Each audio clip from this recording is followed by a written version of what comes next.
Are you having a hard time figuring out what to get Dad for Father's Day?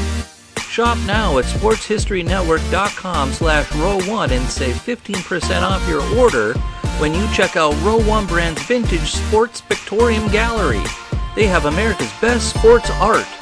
With over 7,200 historic sports prints, you're assured to find something unique for Dad this Father's Day. If he's an NFL buff, check out the 1963 vintage NFL helmet poster. Shop now at sportshistorynetwork.com/row1.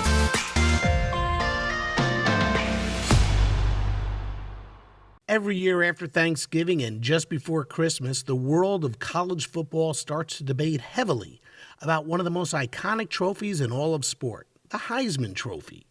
Awarded annually to the best college football player in the land, who was the man the trophy is named after? Next on Sports Forgotten Heroes, we'll talk about that man, John W. Heisman, and discover why it was named after him, his career, and what he did to deserve such an honor with his great-nephew and the man tasked with preserving his legacy, John M. Heisman. This is Sports Forgotten Heroes, a tribute to the stars who shaped the games we love to watch and the games we love to play. Stars who provided us with many thrills, but when their time was up, they faded away. We'll take a look back at their spectacular careers, their moments of fame, even if it was just for one season or just one game. And now, here's your host, Warren Rogan. Hello, and welcome to Sports Forgotten Heroes.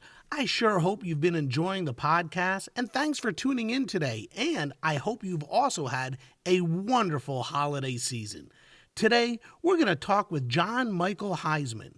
Many years ago, his father tasked him with an incredible assignment: document the history and preserve the legacy of his great uncle, one of the greatest coaches in the history of college football, John William Heisman. Now, this was not an easy undertaking. In fact, it took years, tons of research, interviews, and a lot of patience. Finally, after all of the information was put together, John wrote a book, Heisman, The Man Behind the Trophy. And in just a moment, John will join us to talk about his legendary uncle. What made him so special, the innovations he brought to the game, many of which are still used and in practice today. And he'll also share some terrific stories. First, though, I want to thank all of you who continue to listen to and support Sports Forgotten Heroes. If you'd like to show your support, please visit the Sports Forgotten Heroes Patreon page at patreon.com/sportsfh. That's patreon.com/sportsfh. For as little as $1 a month, your support can go a long way. Follow us on Twitter at SportsFHeroes. Check out our page on Facebook or visit our website, sportsfh.com, to learn more about the guests who appear on the podcast, the great stars we talk about, and to see who else is scheduled to be featured. Today's podcast is sponsored by Audible. Get a free audiobook download and a 30-day free trial at www.audibletrial.com/sportsfh. Over 180,000 titles to choose from, including Heisman, the man behind the trophy. And these are all for your iPhone, Android, Kindle, or MP3 player. Audible is a great way to enjoy your favorite books, especially when you're on the run. Give it a try free at www.audibletrial.com/sportsfh. You get a free Audible book and a 30-day free trial. And it's also another great way to show your support for Sports Forgotten Heroes. So, who was the man behind the trophy, and why did the Downtown Athletic Club of New York City name its College Football Player of the Year trophy after John W. Heisman? Well, without further ado, joining us now on Sports Forgotten Heroes is the great-nephew of the man for whom the trophy was named, John M. Heisman. John, welcome to Sports Forgotten Heroes. Thank you very much, Warren. I'm happy to be there. I appreciate you having me on. Let's start here. Tell me about the book that you co-wrote with Mark Schlabach, Heisman, the man behind the trophy. Why did you decide to write it? It was a long developing story. There are several factors to it. One was it was a family obligation that sort of got put in my hands by my father back in the early 70s, about the time I was graduating from college. My dad had all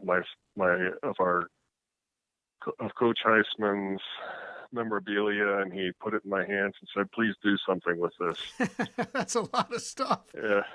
So it took me years to sort through it. He had Heisman was a prolific writer and collector of information, had a very highly organized mind. But this all came to us in a three old oaken trunks, traveling trunks that I had to sort through because it was all packed. It was packed with a great deal of care, but there was no rhyme or reason to it. And over the years, I assembled it in some sort of chronological order, and then I began working with it. It was about a 40-year project. Wow. I actually did try to enlist the help of other writers at several times, asking if they'd like to ghostwrite it. People would look at it and say, "I don't think I want to tackle this." And so somewhere along the line, I just upped my game and said, "I'm going to write it." And I actually wrote probably a 360 or 70 page document. Wow. That I revised. I probably had 6 or 7 versions of it. And through a friend of a friend, it got before Simon & Schuster, and we had 3 different publishing houses under their banner bid on it. And Howard Books came out as the victor. And John Merckx, the publisher, said, "I'll do this, but I would like a noted sports writer to punch it up," and which kind of injured my pride a little bit. But Mark Schlabach was just the perfect choice to work with, and he and I got along great. He's a fine young man and accomplished professional, and I enjoyed working with him. He and I become friends in the process, and we still stay in touch. That's awesome. What surprised you most when you were doing the research? What surprised you most about John Heisman? Difficult question. My father had told me a whole lot about him growing up, and what amazed me most was just how accurate my father's recollections were. When I got into the written material, I found verification for everything my father ever told me, because my dad can spin a yarn. And I thought, okay, he's probably embellishing here or there. But when I got into the material, this was material my dad hadn't seen either, and or read. When I got into it, I just found all this historic, written, documented stuff that backed up everything my dad ever told me. I guess that was the most fascinating part for me. But finding out the nuances, the people he knew, the shape of history that happened around him and that he was involved in was fascinating. I think when I started to realize how his career was formed, football may have, there could have been a point in his life had it taken another turn where football would have lost the contributions of Heisman, but Heisman would have been known as a stage name because he owned a theater group. He was an accomplished actor. He made a very good living on stage, much more so than a football coach. And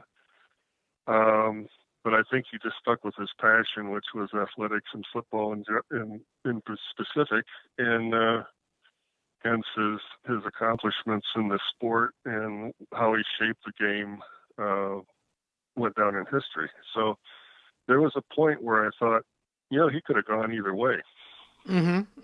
Yeah, because he did end up being pretty accomplished on the stage, and he actually was a very accomplished writer. I mean, every year when talk about the Heisman Trophy heats up and then they award the trophy, what do you think about? it's sort of a bittersweet time for me because it's a time my dad and I used to connect a lot, especially when I lived in one city and he'd be in another. He would call me up and say, well, what do you think about this guy? And we'd talk about the pros and cons of the selection. We'd talk about, maybe if we were surprised or not or whatever. My dad was always coming down on, well, he seems to be a young man of good character, because that was what was so important to Coach Heisman. And when guys started, when they started awarding the things solely based on football performance, my father was very agitated, and I sort of caught that too from him, because I knew what I knew from my readings and all the research I'd done, and from the stories my dad told me, that character was foremost in Heisman's mind.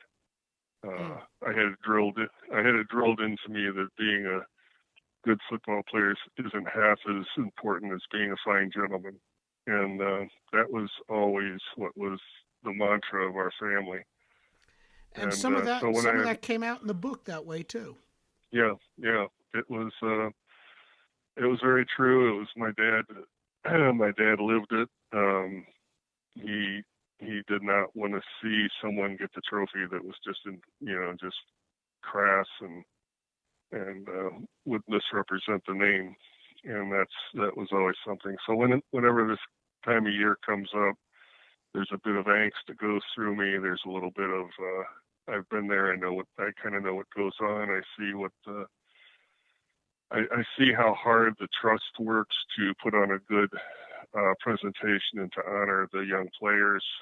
But it's always a thing where it's been left in the hands of all these voters throughout the country, and I think they get embellished and carried away with all the athleticism they see, and we've sort of gone soft on the character issue. Interesting. So your book covers a lot, and anybody listening to Sports Forgotten Heroes, I'm going to tell you, get this book, Heisman, The Man Behind the Trophy. In fact, you can get it as an Audible book as well. It's just a terrific, terrific read, and it covers so much. So let's talk now about the beginning. John Heisman's father, Michael Heisman. Is it fair to say that Michael Heisman might be responsible for a term we all use today, a barrel of oil, and the measurement of 42 gallons per barrel? Can you tell me about that? It's a lesser known fact, and it's I honestly have not been able to find the details of that, other than when he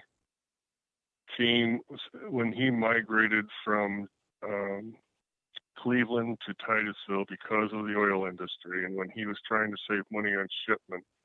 I get the feeling that his standard barrel was already at that gallon mark because of the beer industry. Okay. And I think it happened because when he came over on the boat, settled in Cleveland with the other German immigrants, and one of their main staples was having a keg of beer handy, and he made barrels for the beer industry. And I have the feeling that he said, well, this is going to be the standard for the oil industry too. It's amazing. It still holds true today. Oil, or the manufacturing of the barrels to hold oil, is where the Heisman family actually built their fortune, is it not? I mean, the Heismans also kept good company. Andrew Carnegie, John Rockefeller. What an exciting time. And Pennsylvania is where it all started. In fact, it's where the first barrel of oil was ever pumped. Can you tell us a little bit more about the history of the oil industry in Titusville, Pennsylvania, and Michael Heisman, John Heisman's father, his involvement in it? Yeah. Let me just do a little point of clarification. Michael Cornelius Heisman was my grandfather, Coach Heisman's younger brother, who people in Titusville refer to as Michael as John Michael Heisman, my great-grandfather, and that's who I'm named for. Okay. So I always have to be careful, because when you say Michael, I'm thinking grandfather, and everybody else is thinking my great-grandfather, who was in the oil industry. Okay. But it's understandable, because when I go to Titusville, they all call him Michael. Anyway, it is a pretty phenomenal time. Titusville, when Drake and company drilled their wells to try to start pumping from the ground, unheard of, very revolutionary. They're just sopping this stuff up off of Oil Creek with rags to crudely, in an unprocessed way, one, to get it off the water, two, to just use it to lubricate different things when they could, but they didn't see any practical application for it. And Drake started to understand that if you get this stuff up in mass and get it processed, you'd have something to deal with. And that's when they started to do this. The oil industry sprang up in such a way around Titusville that, millions of dollars flowed readily and quickly. They had, when I've gone to Titusville and talked to people and seen the pictures, anybody that had a few bucks to rub together put up a derrick, tried to drill to see if they had any luck. John Michael Heisman himself had a couple of wells, but he found that it was too much of a distraction, that if he concentrated on making barrels, he did much better. When I look at the field where his cooperage stood and where the stockyards were off of the rail spurs, it was, if you can imagine, about a couple of 3 football fields lined up side by side, you can get an idea of how much stock was brought in split wood just to make the barrels on a continual basis, and employ anywhere from 30 to 40 men at any given shift that ran all the time. They were just pumping out barrels like crazy. The most interesting thing I found in my research that just floored me, in the summer of 1971, Ed Spence was the editor of the Titusville Herald, and he became friends with my father, and we would go there for different events, and that's how we became retied to the Titusville, to our Titusville roots, so to speak. And I called up Ed and I said, I'd like to get into the archives of the Herald just to read about the time. Could I please do that? And he said, sure. And he put me up at the YMCA downtown, and I had access to the microfiche of the Titusville Herald. And I went in there and I started reading about just the incredible wealth that was spun from the oil industry and the foresight of the Titusville fathers and the industrial giants to invest in this community, both in the arts and in education. In the arts, they actually funded 3 full stage theaters that brought in talent from all over the world, and their cultural atmosphere in that time in the late 1800s was second to none. It was amazing. This is a huge influence in Heisman's life, which is where the thespian bug bit him. The second thing was the educational system was second to none also. The formal education that came to Titusville was of a classical nature. It was tremendous. They brought in the best teachers they could get, and they funded the public schools with a grant, with an endowment. When I was there in 1971, here 100 plus years after the Drake well, the public schools had never been on a ballot for a millage or a penny from the public till. It was still running on that endowment. Wow. I sat there, I went through the high school, and they lacked for nothing. They had everything they could possibly want. Now, the last few years when I've been there, the last time I was there, I think it was 2013. And I asked about it, and they said, yeah, we've had to put a few mills here and there, but it's nothing like what we experience throughout the country when we're trying to raise money to fund our public education. It would be like, oh yeah, we need this to cover the heating expense this year. something like that. They still have an endowment that supports the floor of that public education in that region. It's amazing. It's That thing incredible. ran for well over a century, so a century and a half. Wow, that really is incredible. All right, we got to talk football here.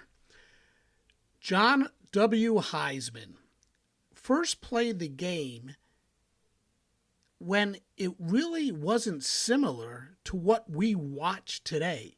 Can you tell me a little bit about the game of football when he first played? Well, if we go back to Titusville, it looked a lot more like a soccer with a built-in rugby scrum. Nobody ran with the ball. It was all kicked. And they piled into each other and just, bashed their shins together until the ball squirted out. And he used to write, he says, since we won all our games, so we must have been a fair bunch of kickers. When he went to Brown, he was looking around. He said, I chose my college poorly when it came to football because they did not have they had just done away with the sport as a school sport, as a varsity sport, simply because they had embarrassed themselves so badly. So he joined the town club in Providence and played for them. And the thing that when he first got there was a pickup game going, and he got in the game and ruined his Titusville suit that he had special tailored to go to college in. And you covered that. You covered that in depth in the book. That's pretty funny. Yeah, that's his own writing. It's well done. But he ran with the ball for the first time there, and he says it was the most thrilling thing he could think of. He made about 20 yards picking up a fumble, and somebody brought him down with a bone-jarring crash, and he says it was the happiest thing that had ever happened to him up to that point in his life. But the game was more akin to rugby. It was this red-haired orphan child of rugby, soccer, and a lot of pickup thrown in. It's kind of like if you talk to an Australian, they say we make up our rules as we go along so we can break them as we go along. It's a game that was just mishmashed, and nobody completely agreed with the rules as stated. And the game was a comedy of errors in many ways. The school that had the best talkers and orators and could hold the best arguments often won the game of the rules while they're on the field, while it's being played, while their teammates are moving the hanky that marks where the ball was. It's kind of like that. Formalizing the game came through Walter Camp, through Heisman's writings, through just a number of men who contributed to the rules committee and slowly but surely pressed out the rules over decades of work and time and effort. And Heisman was right at the crux of that. And since he was a prolific writer and had a degree in law, he could set forth a case very, very well and clearly that everybody understood. And much of his suggestions would be written into the rule books almost verbatim as how he proposed it. Mm-hmm. So it was a tough game, mass plays, people getting hurt, and it was, Teddy Roosevelt stepped in and said, I'm going to prohibit football if you guys don't open this up, clean it up, make it safer. Because the cream of the educational crop in America were dying on the fields. Interesting. Hey, so you had mentioned Providence and Brown University. Yep. Why did he choose to go to a school that didn't have a football program, that had just canceled their football program, and a school that didn't have a law school, and his father wanted him to study law? Why did he choose Brown? I think he chose Brown, to answer the second question first, I think he chose Brown to get his how would you say, core education. It was had a wonderful classicist education going on there. I think that's why he went. As for the football, I don't think he knew that they had abolished or stopped their club. Because he said when he arrived, that's when he found out that they didn't have football, and that's why he joined the town team. I think to pursue law, then that's when after 2 years, he made his transfer to Penn and went into the law school there. Yeah, so tell me about his career at Penn and how hard it was for him to make the team, especially considering how small he was. Yeah, it might have been small, but it was mighty with a lot of players. He had to, for the first time, to compete for a position. And Heisman didn't care where he played; he just wanted to play, and he played every position of the line when he was at Penn, starting out at center, and he kept getting stronger and putting on. He probably increased his weight to a strapping 165. I think he started out about 150, 155, and he got up to 165. And it was all lean muscle. He was a very fit individual, and he played center, and he had his guards that were on both sides and were 200 plus pound fellas, and so he said he felt very privileged to play next to him, considering he was giving up 40 pounds to each of them. And when they played other teams, he was often the smallest guy there, but his fundamentals were so good that he could hold his own until they all fell on top of him. Then he said it was like being in an earthquake. And he learned to play every position on the line, and he always felt like the linemen were the most valuable players on the team, because they had to understand how to block, when to pull, when to run, when to do this, when to do that. And he said it was the old saying of, to be a lineman you had to be big and dumb, and to be a running back you just had to be dumb. So well, there's something to that about how important line play still is today. Yeah, it is. And from what I understand, the average IQ of a lineman is quite a bit higher than the average IQ of running backs and receivers. So interesting. Yeah, but he at Penn he mixed with some of the finest. He teammates with the future mayor of Philadelphia. He was teammates with a gentleman who would be knighted for his work in World War I of keeping the supply lines open. He just knew a whole lot of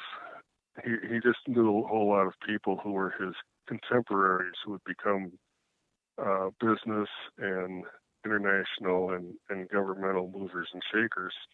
Sure, guys like Dudley Dean, who was the quarterback at Harvard, who went on to become a hero at the Battle of San Juan Hill in Cuba during the Spanish-American War.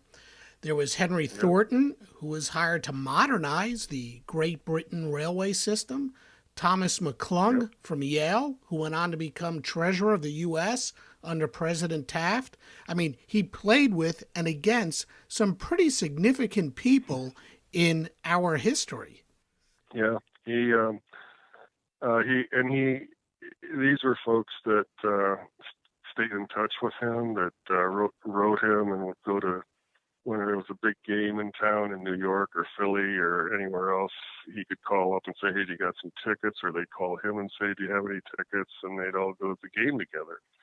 It was pretty phenomenal that he was in the mix of so many influential men. And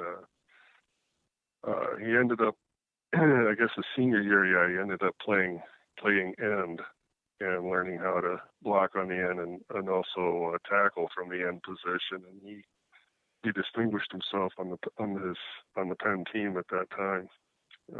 It was quite something. Now, his last game at Penn was played at Madison Square Garden, and it's not the same Madison Square Garden that we are all familiar with today. But that game had quite the effect on his career, on his law career and his coaching career.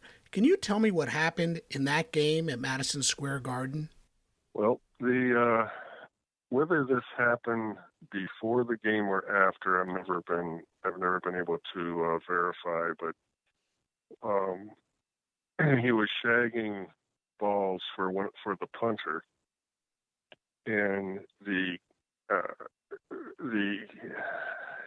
custodians of the garden had lowered the big galvanic lights that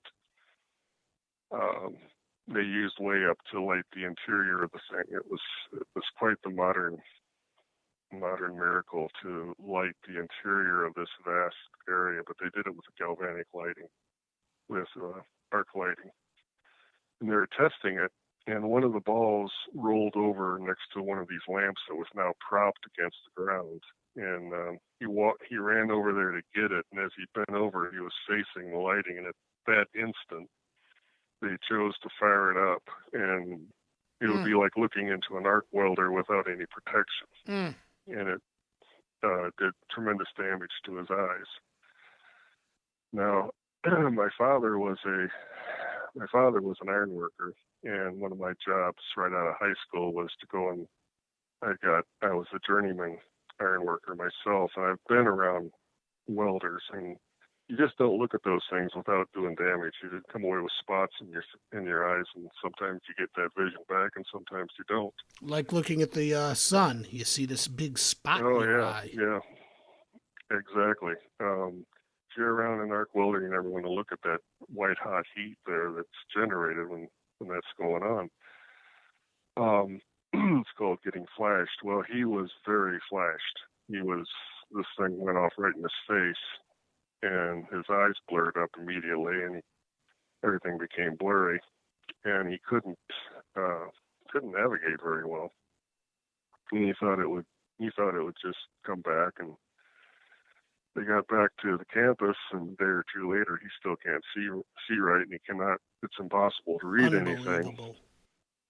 And here he is, his senior year, and he's in a law program, which requires just an inordinate amount of reading. So what happened was he gathered his friends together, many of which were on the football team, and he said, "Look, I can't see with beams. I'm going to need your help." And he formed a study group, and he had them read the lessons to him, and he would argue back the lessons, and then they would interact a lot, and it actually improved everybody's grades in the class. It improved their retention, and they all got into this study group habit. And so then he went to the law school board, and he said, by this time everybody knew what had happened, and he petitioned them to take his law finals orally, and to take his exams orally, and they agreed. Now, according to my father, when they agreed, they said, "But it'll be harder than what I think everybody else's written exam will be." And he said, "Okay, I'll just have to deal with it." But my dad said he came out of it flying. He passed with flying colors, and and he received his degree. Yeah, dealt with it really well. Yes, indeed. Overcame a tremendous hardship in order to do it. Sure. So after he attended Penn, he went on to coach at a school in Ohio called Oberlin. He only coached there for 1 year, and they went 7-0. But that's where Heisman laid the foundation for his coaching career, and this is also where he established signals. And he came up with quite the intricate system, and he would refine it over time. But the basics were this. Vowels meant the right halfback was getting the ball. Consonants meant the left halfback was getting the ball. A vowel followed by a number under 100, such as A45, meant the right halfback would get the ball, would go straight ahead on his own side through the tackle. Talk about his system. Where did he come up with this? Who called the plays and signals? How difficult were they to comprehend? How did players study for them? I mean, wow. Yeah, he had a system. He had started out with signals was such a work of evolution, and he talks about when he played the different signals and how there was all kinds of different things they thought were real clever, and if you ended a word with ly, you were going right, and if you didn't, you were going left, and all kinds of stuff was happening. It was like, but he became when you talked to or you read any of the articles of his early years, or you read any of the journals or any of the publications, collegiate newspaper stuff, they always refer to Heisman as having a scientific methodology, and the players had, much as if they were in a classroom, had to memorize his plays. And he did not necessarily have very easy cross-referencing play. I mean, I can remember playing and knowing that the holes were numbered, 1 through 9, even numbers left, odd numbers right, and the backs were numbered 1 through 4, and the 3 back was always the full back, and if you called a 36, he was going through off tackle on the left side. That was just such a standard that you just put the two numbers together, you knew who was carrying the ball and where they were going, and then the line blocked accordingly. But his system was not that simple. It was like he had numbers that corresponded to backs and holes and where they were going and what the contingencies were and what the vowels meant and what the consonants meant. And when you called it out,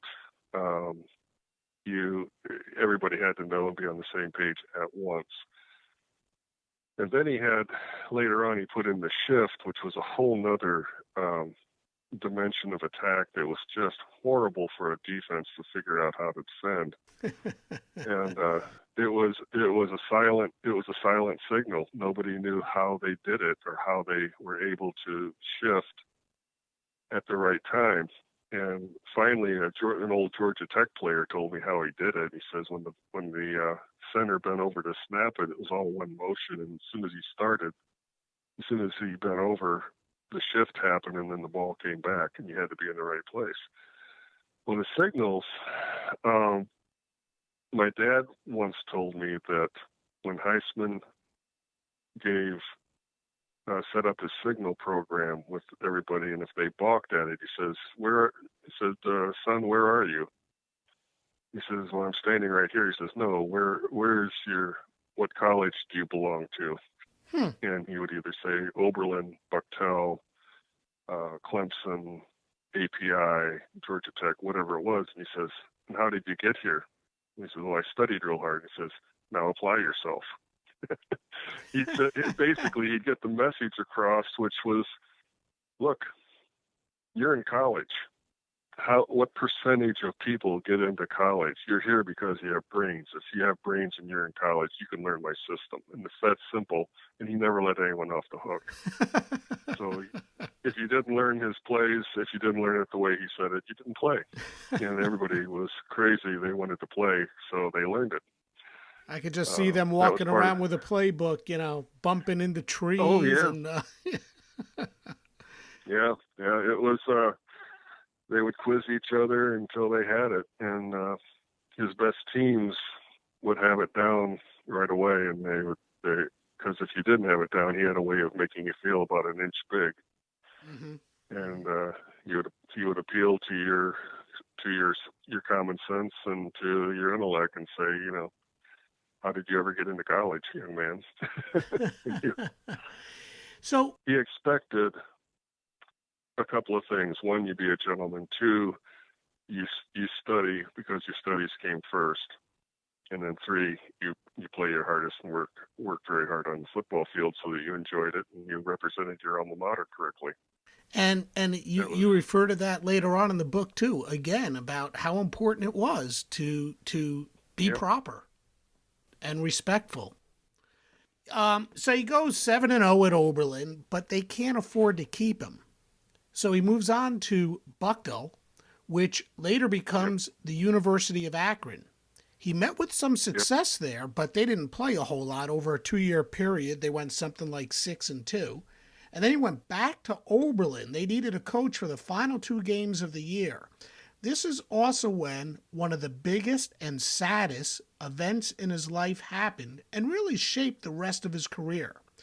The woman he wanted to marry, and we'll talk about what happened later on in the interview.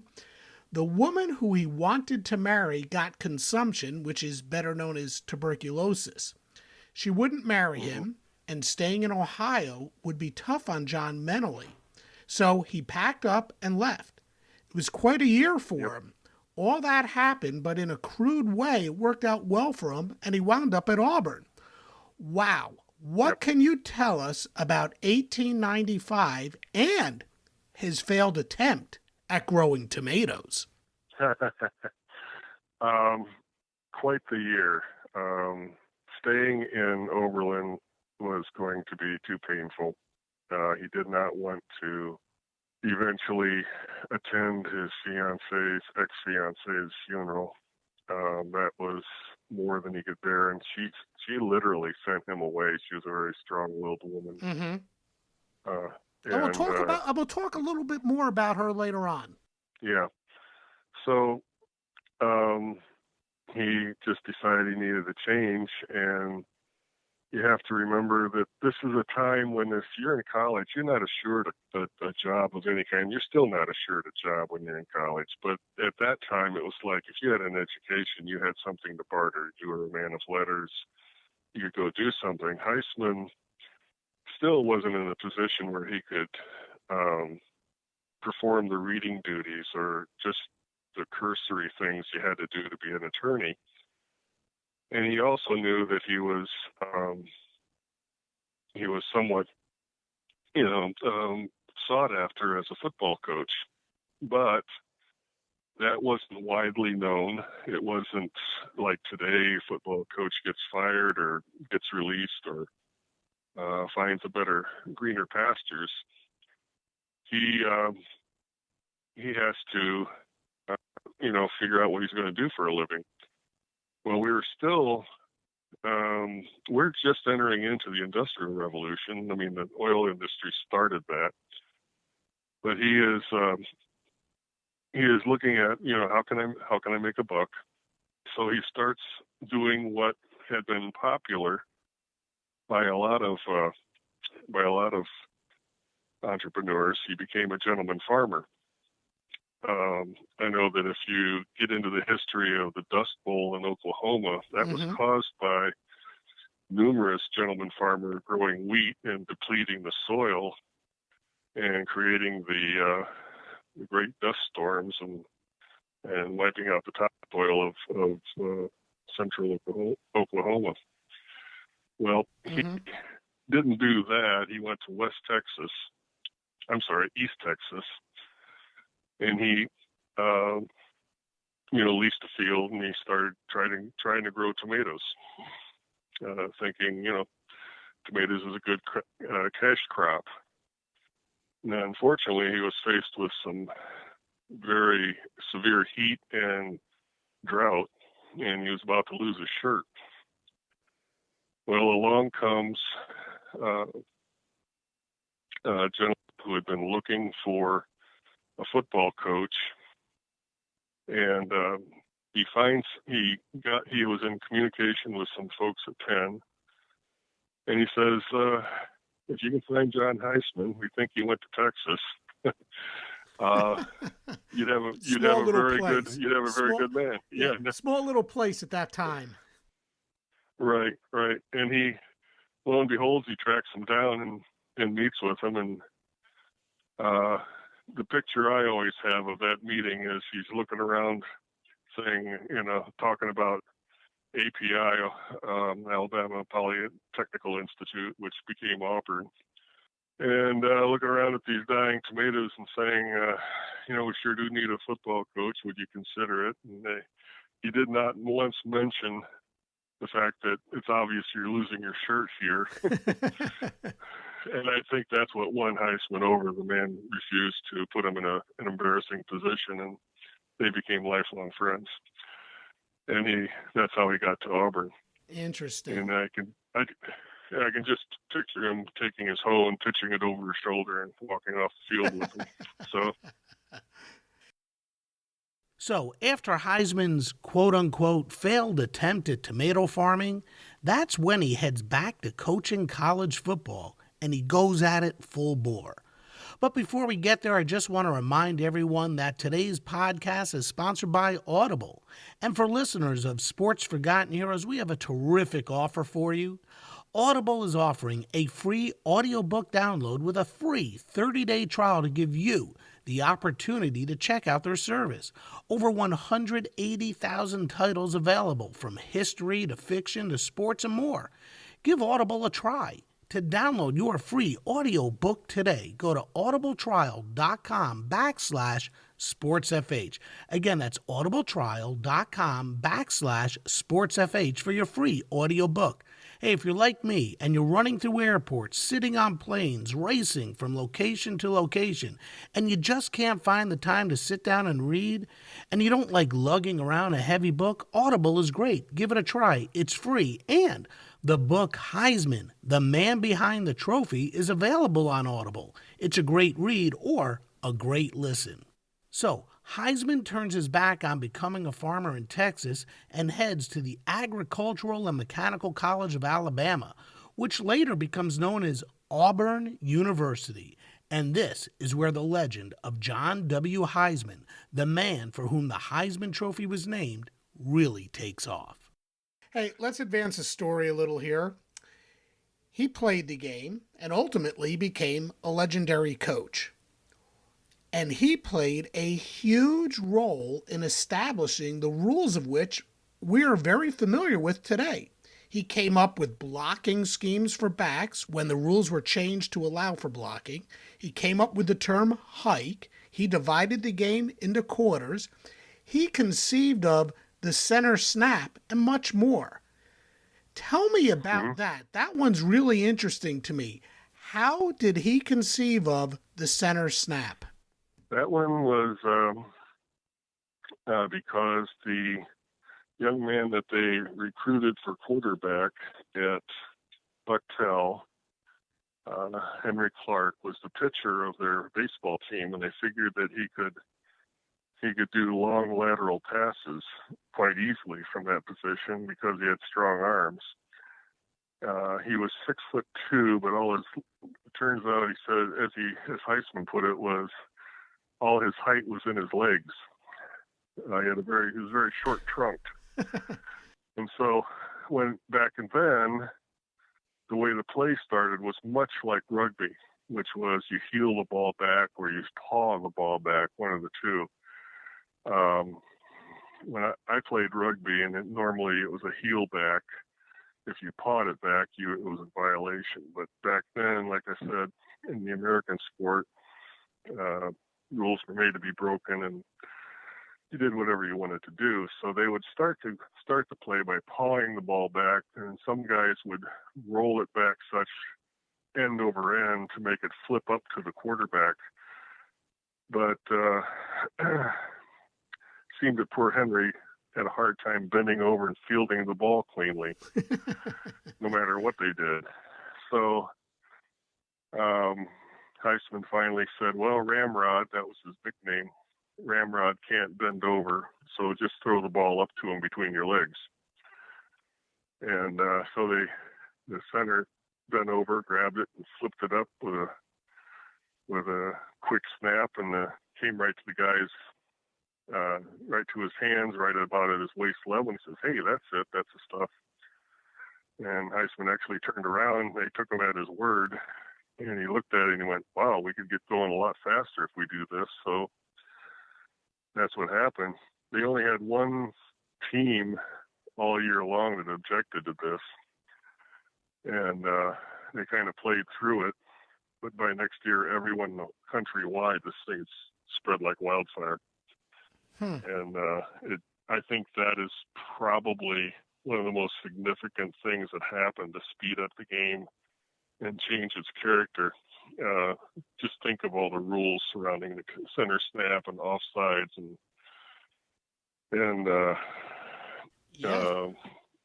just everything. There's so many. It created the linesman position to make sure that there were no offsides, that there was no illegal procedures, no this, no that.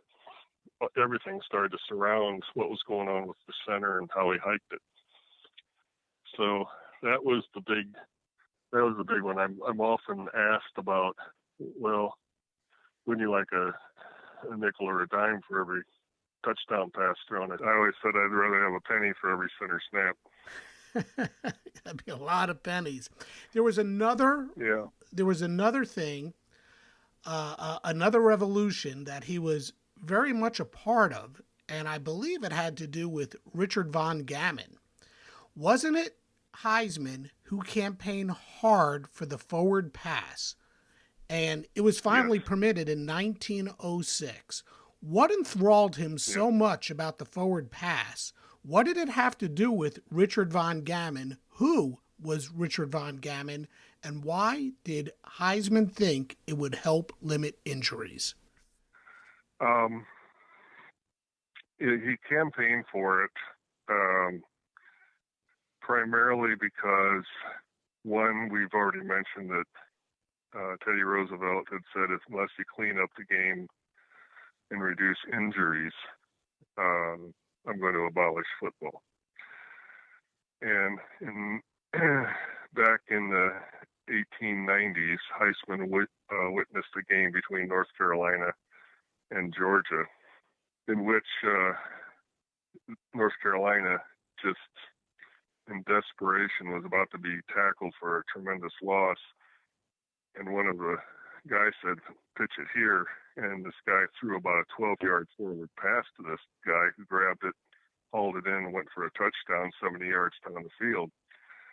And in the middle of it, the referee had been turned around, because there's only one referee out in the field at this time, and hadn't seen how the ball got there, and he called it a legal touchdown.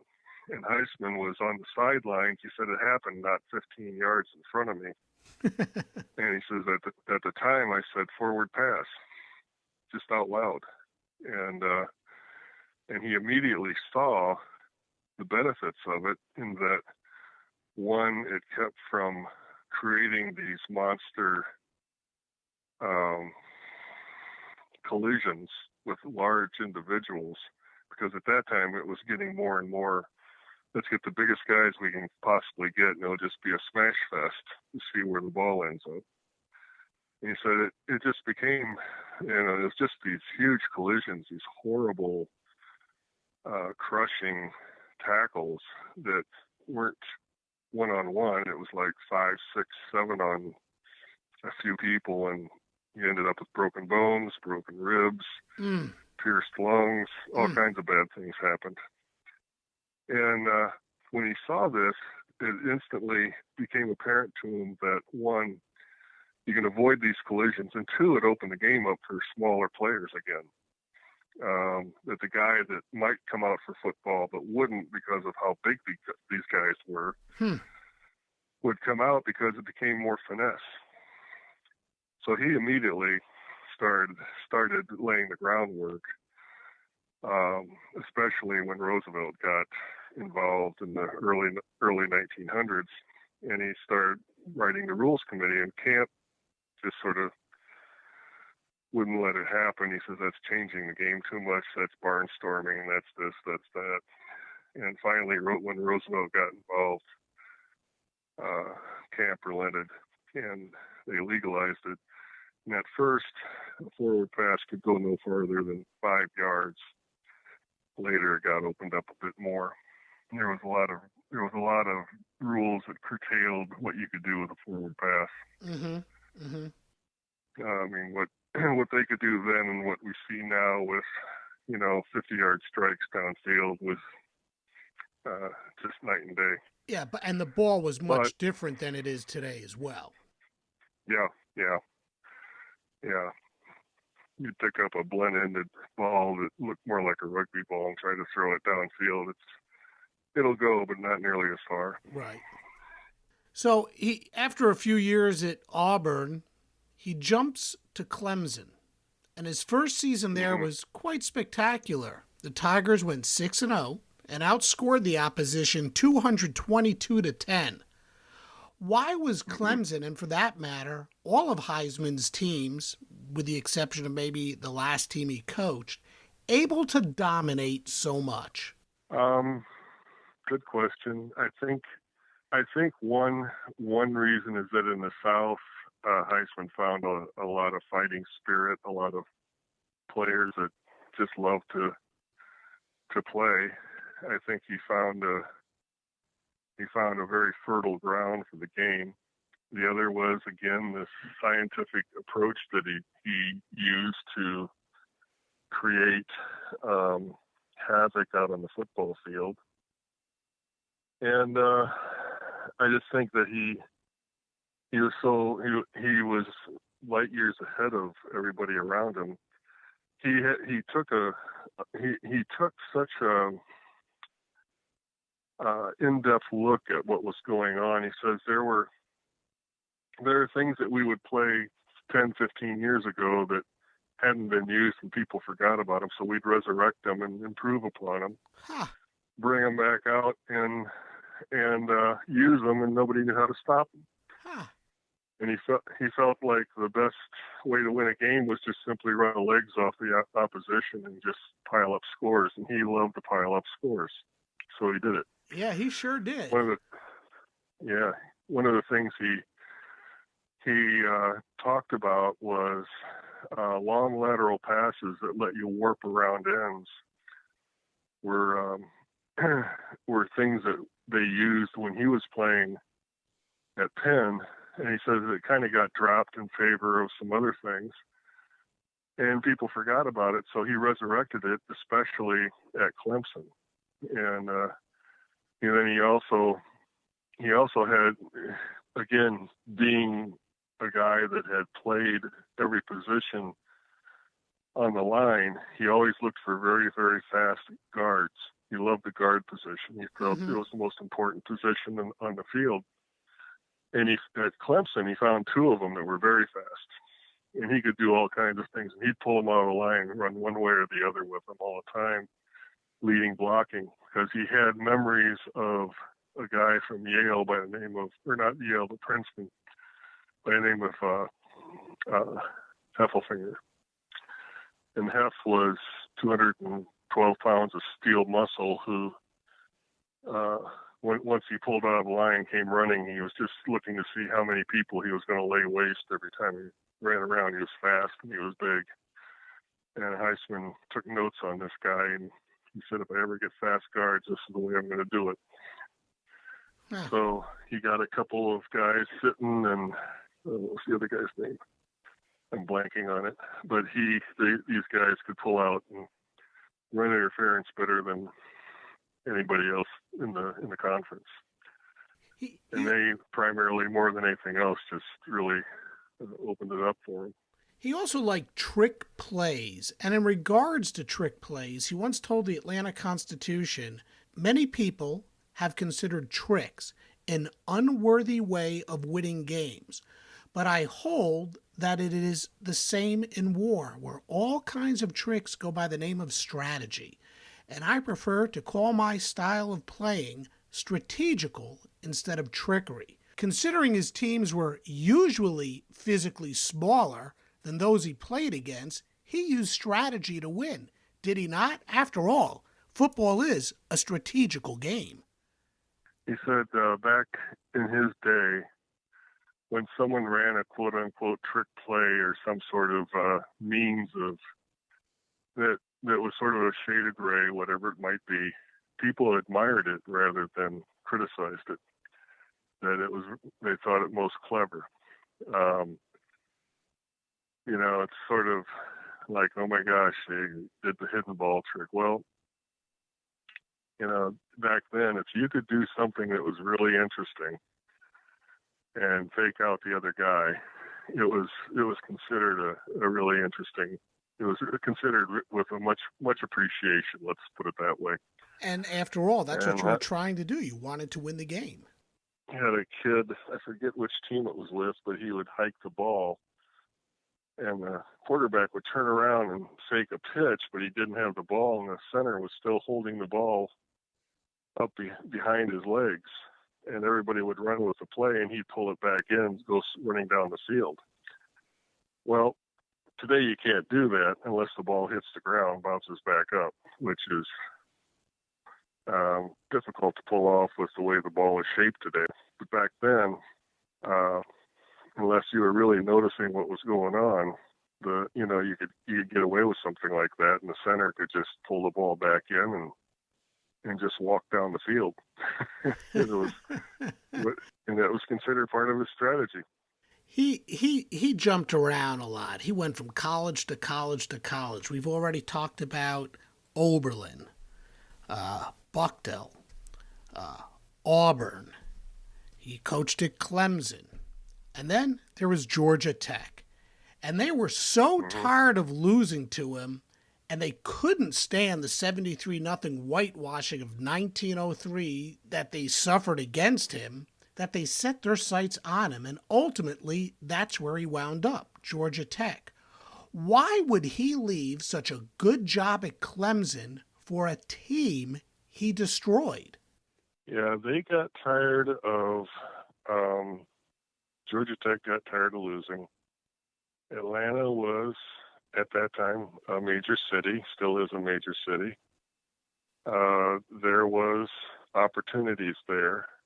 This was also, it was situated in the county of his wife's family, and she wanted to go back to Georgia Tech. And that's an interesting family, too. Oh, it is, the McCullough. There was several things going on. One was he was a fellow who paid attention to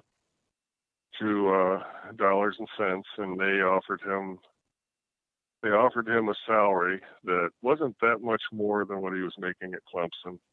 He was still doing summer stock when he was at Clemson, his theater, and he was making more money there. He was allowed to continue doing summer stock while he was at Georgia Tech if he wanted to. And he came and he looked at the field and he says, okay, here are my conditions. I want a fence built around the field, and we'll put up a till, and I want 30% of the gate. And the trustee said, we can't afford to put a fence up around here or stands or anything else. He says, I'll get the fence built, you get the stands built. And he pulled in some favors from some people that he knew from the prison system, and the prisoners came over and built the fences around the field. And then he brought in his over the years he had a program with the prison system to teach them football, to give them a proper social outlet for their aggression, the things that put them in the prison. And they used it as a reforming effort.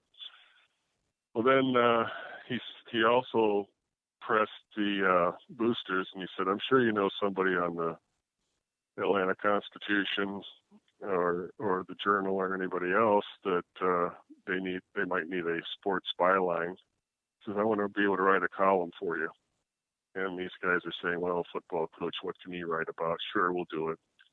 And I forget whether he got a nickel a line or a penny a word or something like that. He wrote and I remember interviewing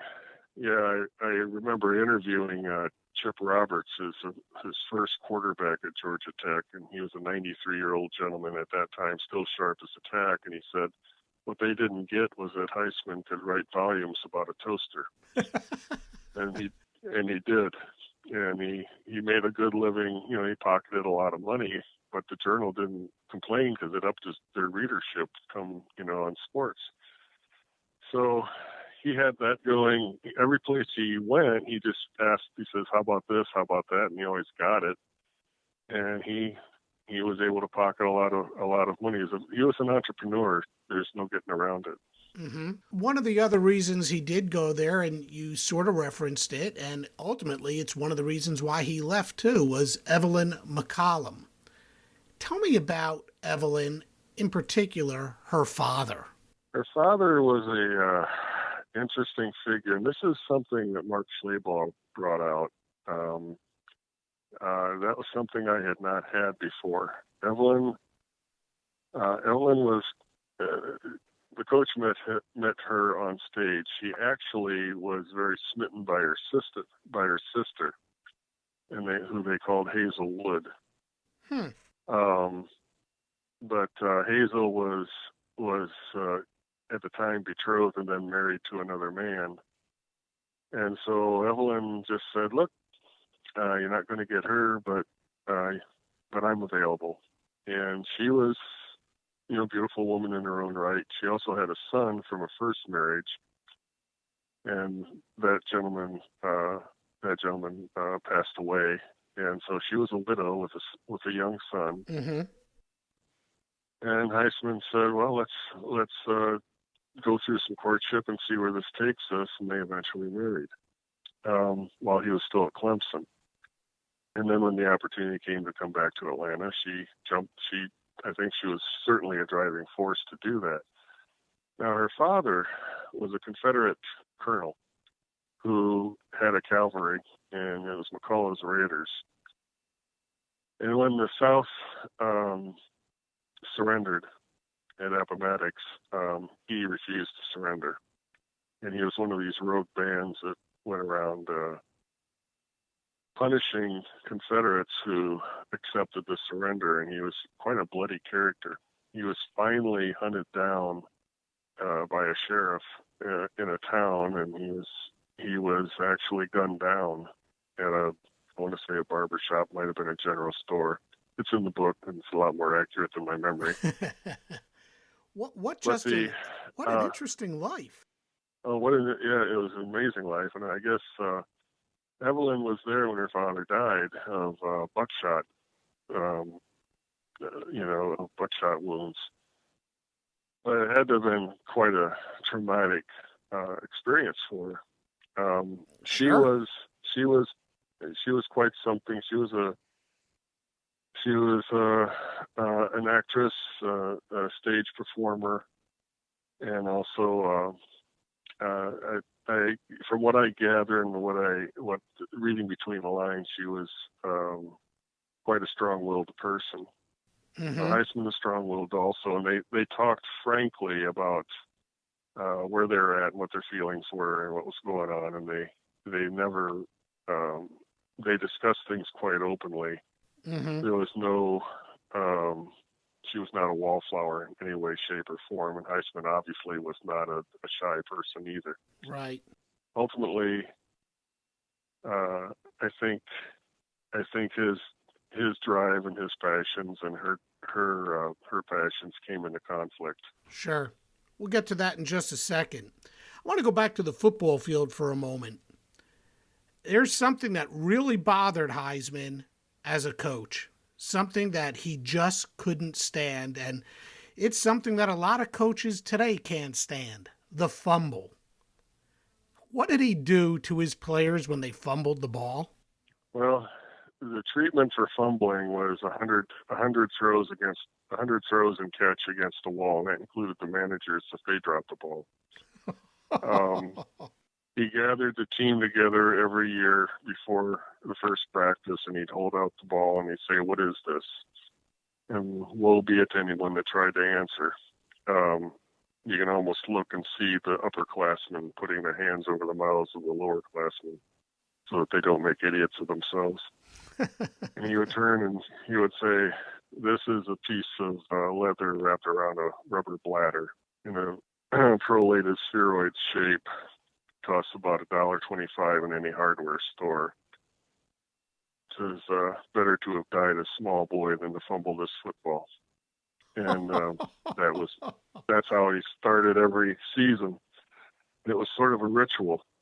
And then if you fumbled during practice, you went over to the wall and you started bouncing the ball against the wall and catching it, and you'd do it 100 times. And he would assign a manager to count the throws.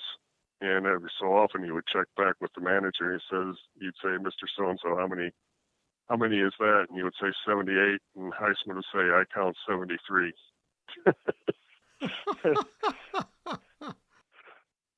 He would know every throw. He would keep track of it in his mind while he would be multitasking and instructing his team. And he couldn't fool him. You just could not pull a wool over his eyes in any way. Georgia Tech wasn't that good a football team before he got there, as we talked about previously. But he gets there, and they go 8-1-1 in 1904, his first year with the team. He turned the program around so quickly. How'd he do it? Especially with a program that had never really experienced success previously. I think Heisman was a phenomenon that hadn't hit the college campus circuit except by just a few men. He was focused. He was serious. He had a tremendous means of leadership. He said a football coach has to be a dictator, a performer, all in all, the general poobah and the magistrate of a football team. His word is law, and nobody can question it. And he brought that type of sharp focus in there so that young men following him instantly respected it. And I think that there's something to be said about that time in the South where he's still appealing to young men whose parents had been in the Confederacy. And I don't know if you ever saw the film Gettysburg. There's a great line that Longstreet says where he says, "We in the South love our generals and our preachers." And it's like a good orator goes far in that climate, and I think that he had the ability to capture the imaginations of these young men and lift them to a place they hadn't been before. Al Loeb, who was captain of his 1912 team, he was a Jewish man in the Bible Belt, about to leave school, and Heisman convinced him that he needed to draw upon those same Jewish roots to be a man in the midst of trepidation. And Loeb turned into one of the finest centers he ever had. And Loeb said Heisman had a way of taking minimums and making them maximums. He says, I know because he did it with me. And he also fought for the right for an African American later on too. Yes, yeah. Later at Washington and Jefferson, he long before Eddie Robinson and Jackie Robinson, and long before Ernie Nevers, he championed racial equality with his players against a Southern school. Mm-hmm. It was well before anybody else was talking about crossing racial barriers and color lines. And here he was taking a very unpopular stance and not backing down. Right. From 1914 to 1918, Georgia Tech didn't lose a single game. They went 33-0-2. And in 1917, they were named the number one team in the country after thumping, and I mean thumping, Auburn 68-7 to conclude a perfect 9-0 season. They outscored the opposition 491-17. It took him 14 years to climb to the top, but some schools that season didn't field teams because of World War I. Do you think that diminished the accomplishment? How satisfying was it for John Heisman to finally win the national championship, even though some schools didn't field a team? I think I know that argument, but when I look at some of the team photos that I possess, I see some men in uniform in those team photos that were going off to war. So I think all in all, it hit across board fairly evenly. There was also another thing going on at that time, which people don't talk about.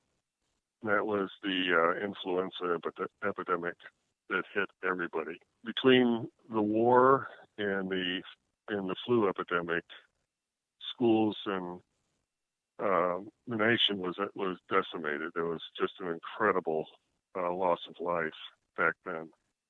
And, Atlanta wasn't spared. Georgia Tech wasn't spared. Nobody was spared.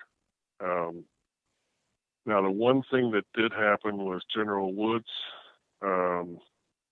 did come to Georgia Tech and say, and encouraged many of the students to stay and get their engineering degrees because they would help the war effort with their degrees than without them, because we need engineers. So many, because it was a technical school, because it was, it was an engineering school, and they took those boys right out of college and put them out there building, makeshift bridges and everything else that they needed. There were a few more that probably stayed, but nonetheless, Georgia Tech added to the war effort just as much as anybody else did. I look at that and I'm saying, well, Auburn fielded a team, Ohio State fielded a team. And Ohio State, Auburn, and Georgia Tech were considered the 1, 2, and 3 teams in the country, and they played, and Auburn played Ohio State the week before and played them to a tie. And then the next week came the thumping by Georgia Tech. So it's not like this was done against severely weakened opponents. I think if there was a lowering of talent, it was across the board.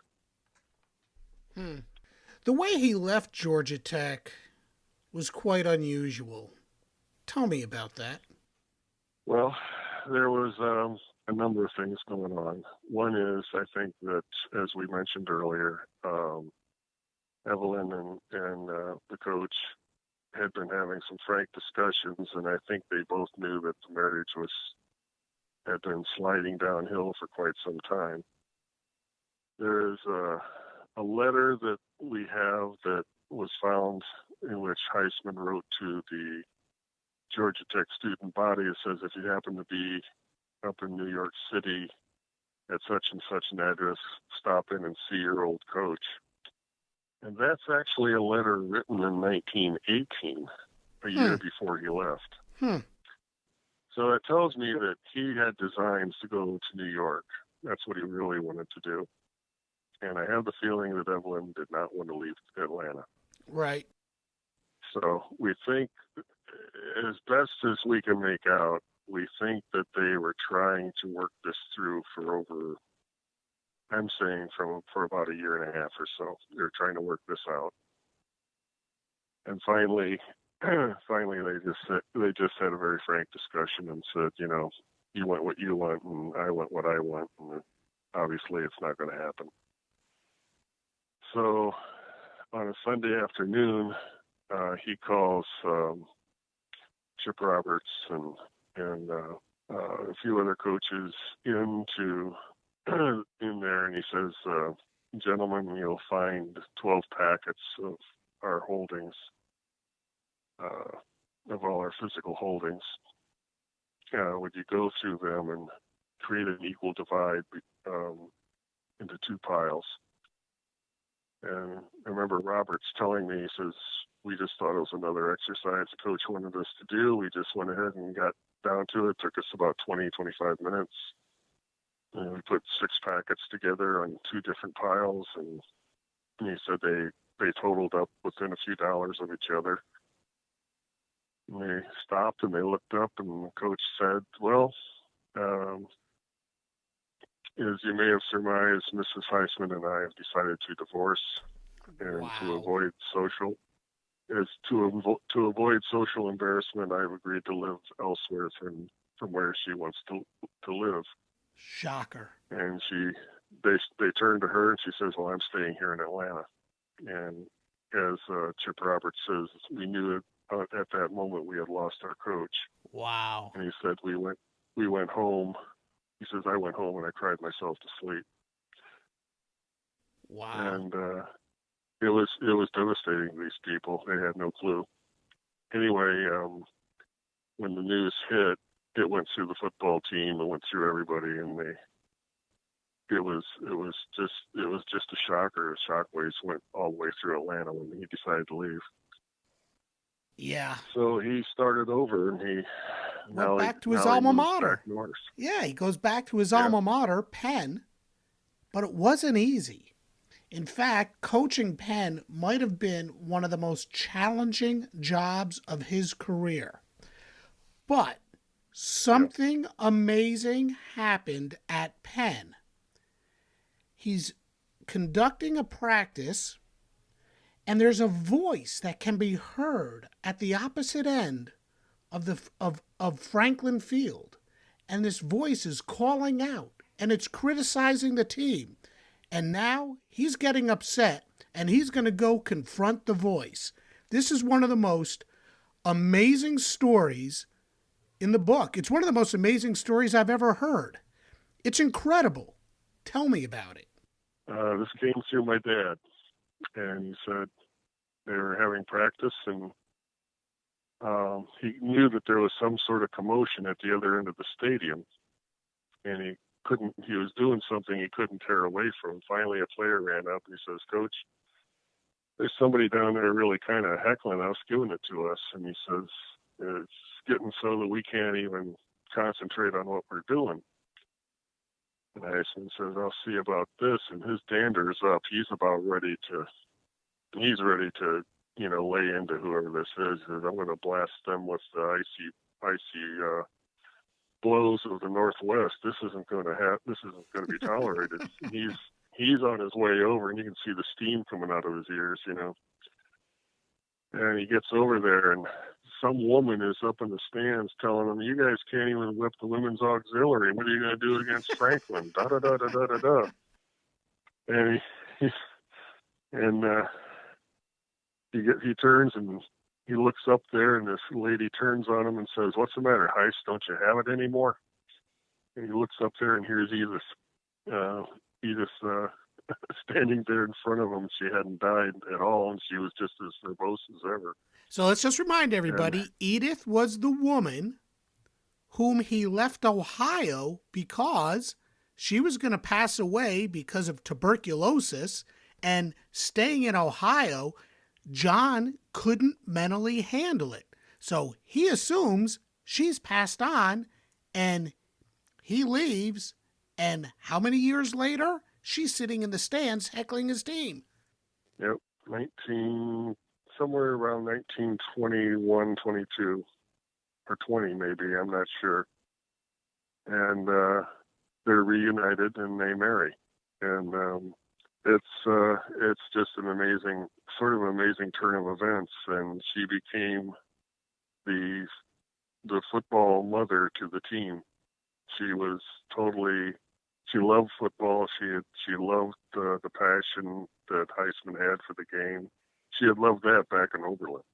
And something I don't think Edith or Evelyn ever shared with Heisman was the love of the game. Mm-hmm. She loved all the niceties that came with it, the notoriety around town. But I don't think she really liked the game itself.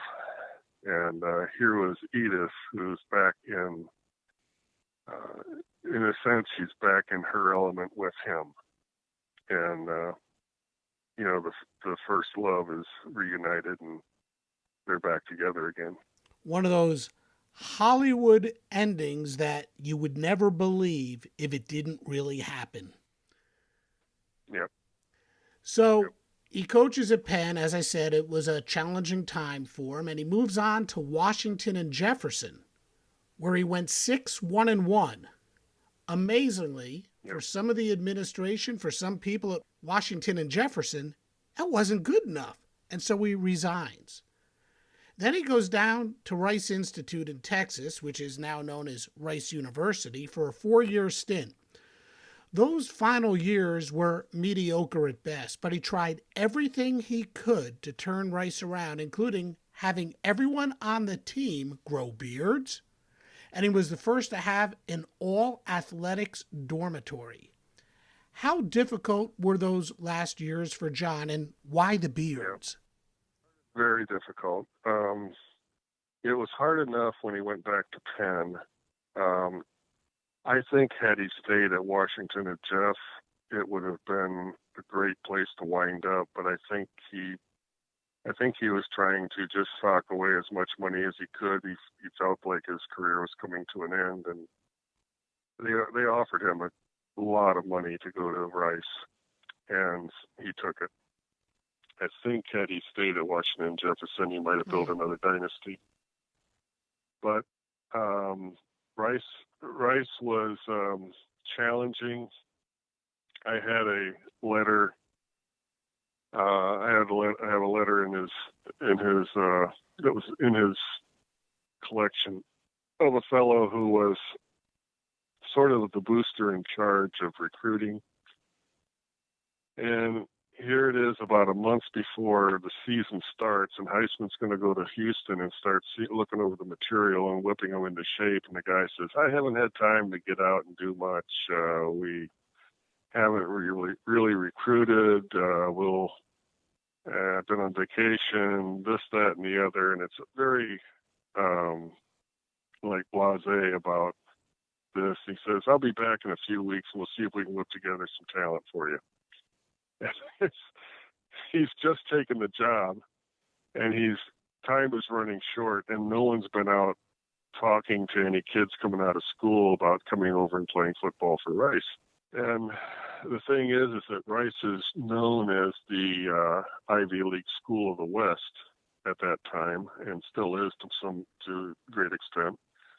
It's got high academic standards, but it also competes with University of Texas, Texas A&M, Texas Christian, some big schools that drain a lot of talent in the Texas state and Oklahoma as well. And so Rice really gets sort of the leftovers and only gets the kids that can make it academically at a high standard school. So they do not have a lot of football material, and if they get some, they can't surround it with a lot of backing. If they get a good backer, they probably have a poor line. If they have a good line, they don't have anybody that can run. It goes on and on and on like that. So he gets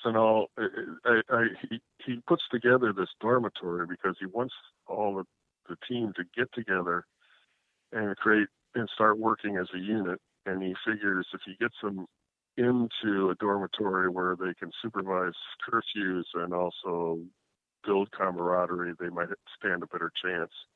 And he can also control their diets as well. And that was a big thing for him, was to control the diets of the players.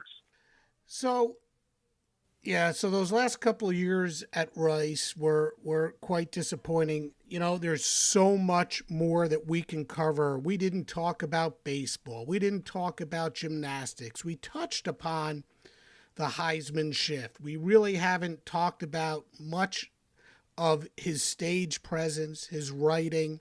There's so much more. I encourage everyone listening to Sports Forgotten Heroes to get a copy of Heisman, The Man Behind the Trophy. It is such a great book, very detailed, but not overly long. It's really well written. Kudos to you. And we've got to end it here. After Rice, he goes up to New York City, Downtown Athletic Club. They want to award a trophy to the best college football player of the year after each season. He was not really in agreement with doing that. Why not? And how did they come about the trophy? And then why was it named the John W. Heisman Memorial Trophy? Well, Heisman is hired in 1930 at the newly built Downtown Athletic Club of New York City. He was sought after as a well-known name, somewhat of a celebrity, an authority of athletics and football in particular. In doing so, they created they created a draw for membership because this was going to be an exclusive club. It was built by the shipping industry primarily, and it was also a draw for businessmen off of Wall Street and in Lower Manhattan. And the Downtown Athletic Club stood not so far from Battery Park on South Manhattan. And it's a beautiful facility. Had an Olympic-sized swimming pool. Had a fight match, a boxing ring. Had a squash courts, all kinds of stuff. Had a wonderful restaurant. Sounds like a wonderful place. It was just a very exclusive club. Heisman was the fitting.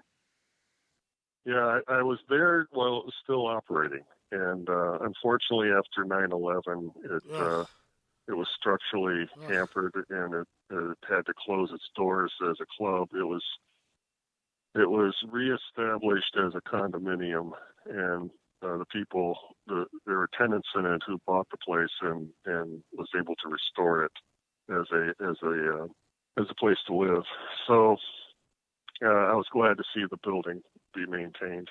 But now Heisman's here, and he is creating tennis matches and tournaments, and he's creating boxing matchings and fight night on Fridays, and golf outings in the suburbs, and for the members, and golf tournaments and all kinds of things. He's going around. He's doing all these things. He's writing in the club newsletter.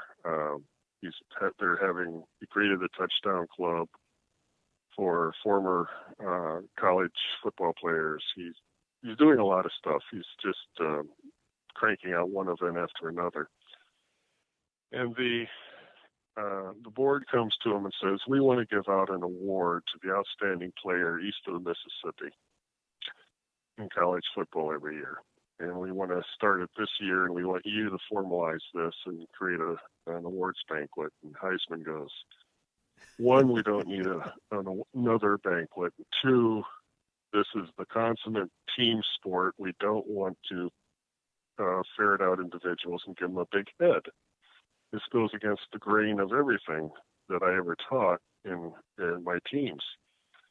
And they kept going. They said, "Well, this would be a tribute to the whole team if one of their players was called the outstanding player." And he goes, no. And they argued, and they finally said, "Look, we're the ones that signed your paycheck. This is what we want. This is what we're going to get. And you're going to create the award, and you're going to create the criteria for the award." And he looked over, and one of the guys on the board was a fellow by the name of Jack Prince, who was a good friend. And he said, "Jack, you're in this with me. I'm not doing it by myself." Prince relented and said, "Okay." And it was Jack that came up with the idea of having a vote that would, and Heisman said, "Well, the only qualified people would be sports writers and people that have eyes on the game and see it." And they came up with a means of doing that. And you got your vote by being invited by the DAC to have your vote. So they put it together, and the first player was Jay Berwanger from University of Chicago, the one-man gang, and Man in the Iron Mask, of the many things that they called him. And Heisman approved of him. He was a man that took his studies seriously, and he played the game in a very hard-nosed way, and he liked it. He instantly liked the guy. And they gave him the Downtown Athletic Club Award in 1935. So they've established their precedent. They have the trophy design. They have all this stuff out there. The little statuette with the stiff arm. And Heisman goes out, and he goes about his business. And he says, "Okay, maybe they'll lose interest in this, and we can get away with it. And, a year or two from now, they'll let it die." So he goes out. In late September. He's out on the golf course with some friends, and he kind of starts to cough and catches cold while he's out there. And he, being a Spartan kind of trainer and athlete, he goes in and takes a cold shower, which was the worst thing he could have done. And the thing just worsened, and he went into pneumonia, and after 9 days he succumbed to pneumonia, and he passed away. The bad part about this is that penicillin was developed and marketed only within 4 or 5 months after his passing. Probably could have saved his life. So anyway, the board comes together after his passing, and they vote immediately and unanimously to rename the Downtown Athletic Club Award the Heisman Memorial Trophy, and that's how it got its name. And they refitted the DAC award that Berwanger got with the Heisman Memorial Trophy as well. So the thing that he protested against became his memorial. 80 years later, it's still there. John, I can't thank you enough for taking so much time out of your day to spend it with me and talk about your great uncle, John W. Heisman, and the Heisman Trophy. This has been awesome. And like I said, it's a terrific book. I hope all of our listeners pick up a copy. Anything else you want to say about your great uncle? It's been since 1912, I've had a great weight taken off my shoulders by getting the book out there. I feel like I finally did my service to my family. We are working on a film to come out. We don't know when. It's Hollywood does drag its heels getting these things done. It's been a working process for several years now, but we're hoping sometime soon before I expire that it will come out. So anyway, we have that in the works, and we have other things we're trying to promote as well coming up. Hate to talk too much about it because it's still works in process. But it's been good. I feel like we've done right by him, and that now there's something out there that reflects who the man was rather than just a statuette. Awesome. Once again, John, thank you so much for joining me on Sports Forgotten Heroes. It's been a real pleasure. It's been a pleasure being on. Thanks, Warren. Heisman wound up coaching for 36 years. He coached at Oberlin for 1 year and compiled a record of 7-0. Then he moved on to Bucknell, where he coached for 2 years and went 6-2 before heading back to Oberlin for a brief stay and compiling a mark of 4 wins, 3 losses, and 1 tie. Next up, Auburn, where he spent 5 years and went 12-4-2. Clemson was next, and that's where Heisman compiled a record of 19 wins, 3 losses, and 2 ties over the course of 4 years. Following Clemson, he went on to Georgia Tech for 16 years. While there, he won 102 games and a national championship while only losing 29 games and tying 7. His 3 years at Penn saw him go 16-10-2, and in his lone year at Washington and Jefferson, he went 6-1, and then he finished up at Rice going 14-18-3 over 4 years for the Owls. Overall, John W. Heisman compiled a final record of 186 wins, 70 losses, and 18 ties to go along with 1 national championship. But it's his overall contributions to the game of football that matter most. The center snap, signal calling, developing a playbook, the legalization of the forward pass, the Heisman shift, even the establishment of dormitories for athletes only. Those are just some of the great gifts that John W. Heisman gave and left us. And let's not forget that he expected all of his players to be accountable for their own actions, not curse, and to treat others with the utmost respect, no matter the color of their skin, religious preference, or from where they came. And he lived that life too. For sure, a trophy every year to honor the best college football player in the country is just a small way to pay gratitude. And if you want to learn more about John W. Heisman and what he meant to the game, you can listen to a free download of the book, Heisman, The Man Behind the Trophy, on Audible. Just enter the code audibletrial.com/sportsfh. You can order the book on Amazon, or if you'd like an autographed copy of Heisman, The Man Behind the Trophy, there are a limited number available. Please contact me by visiting sportsfh.com. Hit the contact button and send me a note, and I'll let you know how you can get an autographed copy of this terrific book. It's really a great book to read, and it will make a welcome addition to any library.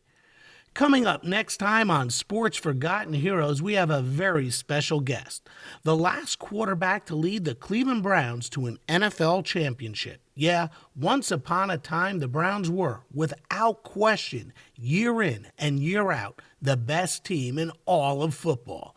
And the last quarterback to lead the Browns to an NFL championship was Frank Ryan, a man whom Bleacher Report calls the most underrated player in the history of the NFL. And he'll be here along with Roger Gordon, a terrific author, to talk about Frank and the 1964 Cleveland Browns.